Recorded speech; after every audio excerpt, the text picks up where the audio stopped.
Without a doubt, Thrill Kill remains one of the most infamous vapor trails of all time.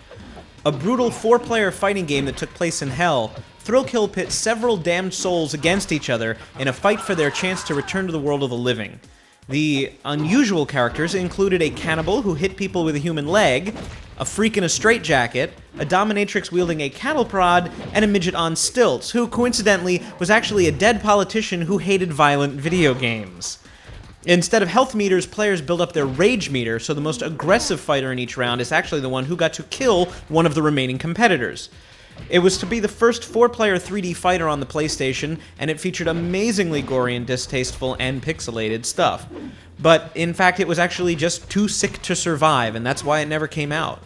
Developed by Paradox Entertainment and slated to be published by Virgin Interactive, Thrill Kill was complete and ready to go when Virgin's assets were bought by Electronic Arts. Now, since EA was really after Westwood to get the whole Command & Conquer franchise, Thrill Kill was one of those unwanted accessories of the deal, so EA just canceled the game.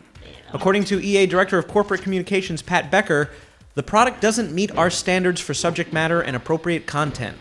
In retrospect, it was probably a wise move. I mean, take a look at the footage, and you can see that video games really didn't need another negative example for everybody to point to. Meanwhile, Paradox moved on, they signed a deal with Activision, and they used the Thrill Kill fighting engine for Wu-Tang Shaolin style on the PlayStation, and Thrill Kill itself, well, that just became one of the most widely bootlegged PlayStation games ever.